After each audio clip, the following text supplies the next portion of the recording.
بسم اللہ الرحمن الرحیم نحمدہ ونصلی ونسلم علی رسولہ الکریم۔ ہمارے ہاں فقہ المعاملات المالیہ کا جو 3 سالہ تخصص ہوتا ہے وہ اپنی بہت ساری خصوصیات اور امتیازات کی وجہ سے جامعۃ الرشید کا ایک بہت نمایاں تخصص ہے، جس سے اس وقت تک 114 فضلاء فارغ ہو چکے ہیں اور سارے الحمدللہ انڈسٹری میں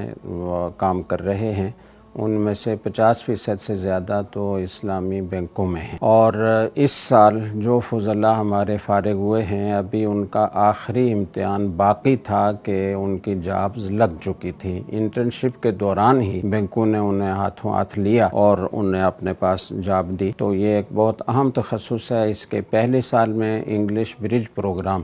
EBP یہ ہوتا ہے، اور اس میں بہت ہی معیاری انداز سے ان کو انگلش سکھائی جاتی ہے، لکھنا، بولنا، سمجھنا۔ جب کوئی اس کورس سے فارغ ہوگا تو دنیا کی کسی بھی یونیورسٹی میں جہاں ذریعہ تعلیم انگلش ہے اسے کوئی دقت پیش نہیں آئے گی، اور اس کے ساتھ ساتھ پھر فقہ کی بہت ہی ٹھیٹھ تعلیم اصل کتب سے اور اصل ماخذ سے ان کو دی جاتی ہے، اور ساتھ ساتھ MS کروایا جاتا ہے، MS Islamic banking and finance. تو یہ ایک بھرپور کورس ہے جس سے فارغ ہونے والے انڈسٹری میں اور بینکوں میں مختلف مالیاتی اداروں میں اپنی بہترین خدمات انجام دے رہے ہیں، اور ہمارے فضلاء کو دوسرے اداروں کی نسبت ترجیحی بنیادوں پر لیا جاتا ہے۔ اور پھر یہ کورس اس اعتبار سے بھی بہت اہمیت کا حامل ہے کہ اس میں مختلف ماہرین سے گیسٹ لیکچرز بھی دلوائے جاتے ہیں، اور اس کے علاوہ فقہ المعاملات کے طلباء کو مختلف اداروں کے وزٹ بھی کروائے جاتے ہیں۔ کبھی اسٹیٹ بینک چلے گئے، کبھی میزان بینک چلے گئے، کبھی شنگریلا چلے گئے، کبھی کسی اور ادارے میں چلے گئے، تو وہاں باقاعدہ ان کو بریف کیا جاتا ہے، پھر سوال جواب کا سیشن ہوتا ہے، اور پھر ان کو پورا وزٹ کروایا جاتا ہے، اور عملی طور پر چیزیں کیسے ہو رہی ہیں وہ دکھایا جاتا ہے۔ تو اس طریقے سے ان کو بھرپور آگاہی حاصل ہو جاتی ہے، اور معاشرے میں جو کچھ ہو رہا ہے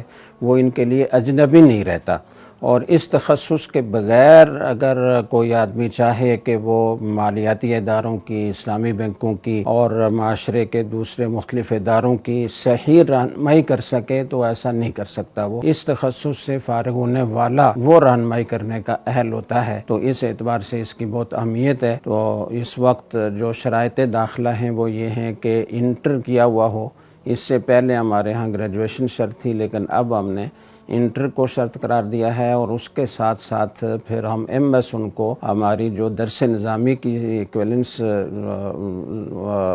MA اسلامیات اور MA عربی کے برابر جو سند ہے اس کی بنا پر اس کو MS کروایا جاتا ہے، اور MS بھی اسلامک بینکنگ اور فائنانس میں ہوتا ہے جو ان کی فیلڈ سے زیادہ ریلیٹڈ ہے، تو اس لیے یہ بہت بھرپور آگاہی حاصل کر کے نکلتے ہیں، اور ان سے معاشرہ پورا مستفید ہو رہا ہے۔ میں اپنے نئے فارغ ہونے والے فضلاء سے کہوں گا کہ ان کے لیے اس کی بہت اہمیت ہے۔ اگر آپ معاشرے میں تبدیلی لانا چاہتے ہیں اور خاص طور سے معاشی نظام کو تبدیل کرنا چاہتے ہیں تو اس کا راستہ یہ ہے، اور یہ نہیں سمجھنا چاہیے کہ اسلامی بینک کوئی بہت ہی مثالی معاشی نظام اسلام کے مطابق نہیں ہے۔ اس میں کوئی شک نہیں ہے کہ ساری چیزیں مثالی نہیں ہیں، لیکن یہ بہت بڑا قدم ہے اسلامی نظام معیشت کی طرف، اور اسی سے انشاءاللہ آگے جو چیزیں مزید کرنے کی ہیں وہ آسان ہوں گی۔ اللہ تعالیٰ سب کو اس کی سمجھ بھی دے اور اس کی توفیق بھی عطا فرمائے۔ وآخر دعوانا ان الحمدللہ رب العالمین۔